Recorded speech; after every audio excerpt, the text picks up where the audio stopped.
So if you don't know, my name is Kasim Valentine. Some people call me the Kasim the Transformer, whatever. But hold on, let me turn this down. I'm the owner of No Limit Studios, Atlanta, right?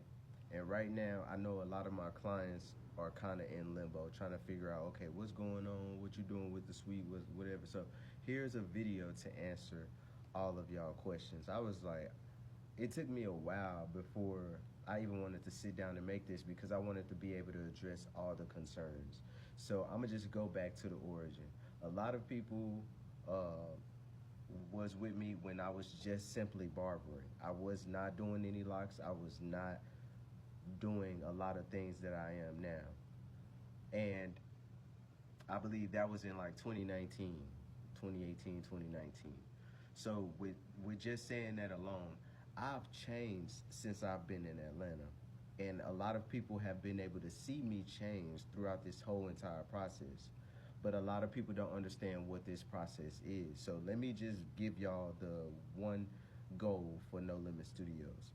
My goal when coming into the beauty industry was to create an establishment that was all inclusive, no matter whether you were Hispanic, black or white, purple, blue, green, or you were trans, straight, cis, whatever. I wanted a place to where all of us could be together, we can network, we can grow, and we can also grow in our community. Meaning, if it's a back to school event, if it's let's say for instance somebody's home has burned down or they've probably had a flood like I have, all of us can pitch in to help this person. Or if you're looking to become a barber or a loctician or whatever, we will be able to give you all of those resources, as well as create a community center where if you wanted to chill and drink a little bit, all that, you could do all that. I feel like within our first location, we sampled that. So we got to see what it was like to be able to come to an establishment and be able to play the game and to be able to relax and to be able to drink and to be able to, you know what I'm saying, do whatever you wanted to do within one establishment. It was just small, right? So I went from the barbershop, Supreme Barbershop in Norcross, and then I went to Peachtree Corners, and that was Phoenix Salon Suites. So within that suite, I was able to finally be free, finally come in and out whenever I wanted to, finally be able to service clients early as hell because I'm an early bird, and be able to service them late. So I got the freedom that I wanted to have. But with that, I had a business partner.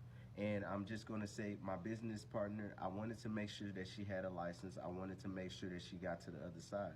So we decided to help each other and come together and build No Limit Studios. That is not what ended up happening. Towards the end, I started to feel as if there was jealousy. That's what starts to happen with barbers. If multiple people are doing the same thing, sometimes people will get inspired, and sometimes people will end up being jealous because they see, oh, well, maybe this person is having a lot of clients, or maybe this person is doing things that I'm not doing, and they start to compare. When I look at other people and I see their craft, I be like, yo, they killing it. And maybe that's not what I'm supposed to be doing. Like, I have no desire to be a braider. I have no desire to do lashes. I know what my lane is, and my lane is transformations. You understand what I'm saying? I like to do big transformations, big color, big chop, lock, retwist where you looking messed up, and I come in and I just revamp your whole look. That's my lane. Just like with my girl, she's a makeup artist, and her lane is transformation also. To where a person come to you, you know, maybe they have some skin conditions or something, and we give you not only a different look, but hold on, damn. See, I'm sorry about that, y'all. It's like I was talking about her, and she called. So the whole thing I was saying is, I understand that our lane is transformations. And the whole thing for me is to be able to build a team of people that give a fuck about y'all. That's it. That's it. That's it. The moment when I see people not giving a fuck about y'all, and when I say giving a fuck about y'all, this is what I mean. I mean, they care about whether they're on time. Because you guys pay us to be on time, or they care about things like sanitation, or they care about if a client tells you, okay, I have an issue with what's going on right now, you don't just brush them off. Long story short, the business relationship, our values weren't aligned. You know what I'm saying? Um, and I hate the fact that it ended up causing such distance in a relationship. It was to the point where it affected the friendship too. Like it's not just you don't give a fuck about clients like that. You don't care about people like that. You treat the people that you love like that too. And I'm the type of person where I used to be a very strong people pleaser. So now when I see it's a situation where I'm being taken advantage of, I've had to first address it and let you understand that okay, I know that in the past, you know, it was a situation where we had COVID, we had family members die. You know what I'm saying? I understand that I gave slack during this period of time, but right now our business is supposed to be growing and we're supposed to be having the same amount of work basically. We don't have to necessarily be doing the same things, but if I'm doing all of this, you're supposed to be doing all of that. And if that's not happening, then what are we doing? You know what I'm saying? We're wasting our time. So, okay, cool. So, No Limit 1.0, that just put that off to the side. So, I ended up finding an apprentice at the end of being at No Limit 1.0. Her name is Symphony. If Symphony, you watching this, I love you always. So with Symphony, she allowed me to see that there are people that are going to come into your life and they're going to love to serve. Symphony was the type of person or is the type of person where if I have a client who needs a shampoo, she's going to suggest that for them before I even have to say anything. Or if she notices something within a spot or whatever, wherever we at, she's going to say something before I even say anything. So to all barbershop owners or barbers, if you believe that there aren't people who believe in you, who will literally be there with you all along the way, I promise you, she changed my mind and changed my whole perspective on people. So she gave me hope, right? So then we ended. I ended up going to different locations, bro, just to find a spot that fit for y'all.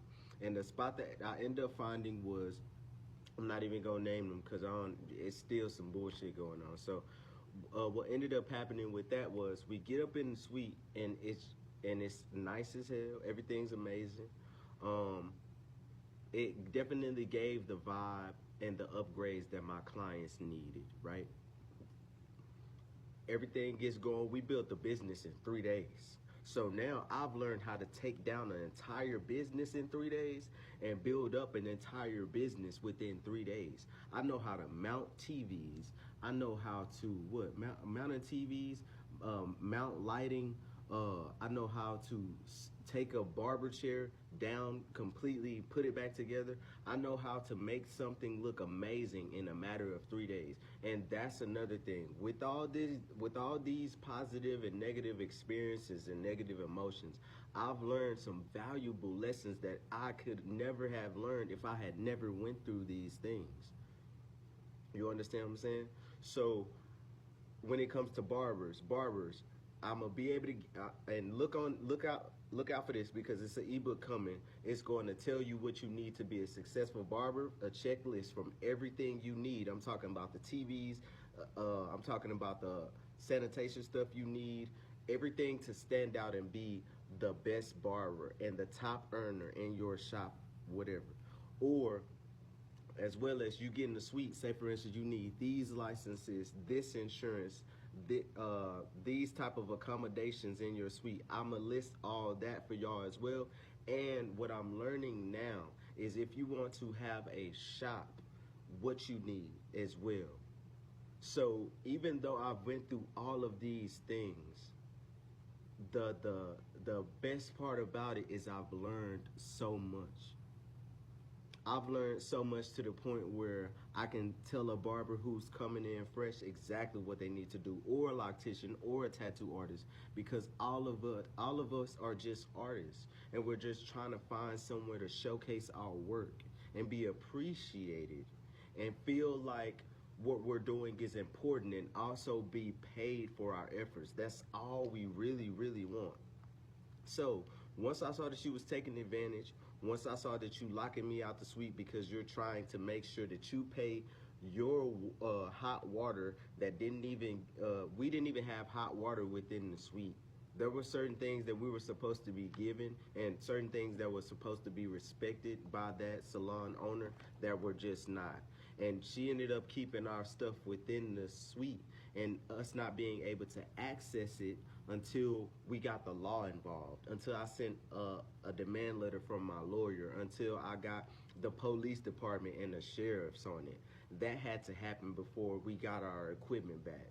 So if y'all was wondering what happened to the second location, some clients got to see it, but some clients didn't, strictly because of that. So right now, I'm in a place where I'm going to do what's best for me in order for me to be able to get to do No Limit Studios 2.0 on a wider scale. And anybody know business takes money.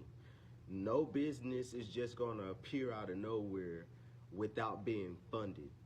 Everything takes capital, and at this point I'm at a place of ownership. I want to own everything that I have. I want to own my car, I want to own my house, I want to own my business, because whenever I'm done with it, I don't want it to be a situation where I put so much money into somebody else's pocket that I'm looking like, damn, I ain't even benefit off of this. So now we're going for full ownership. So if anybody is wondering what's going on, I'm making these moves to where I can have full ownership. Meaning, if this is my shop, my studio, my facility, I'm the one who's going to own the building. I don't have to purchase everything. That investors can do that. But when it comes to the real estate, when it comes to everything, the work that's being put in, I want to be owning that, because I'm tired of pouring into other people and not getting anything back. It's not, you're not gonna pimp me. I'm from Texas. We do the pimping. It ain't the other way around. So I just wanted to take a few moments. I hope this is not much of y'all time, to be able to tell y'all, okay, this is what's going on with No Limit Studios. Be on the lookout for a new location, but as far as timing, we going with God's timing.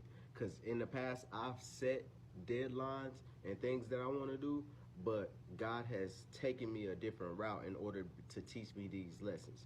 So ideally, in my mind, I'm thinking 6 months to a year to be able to relocate and build capital.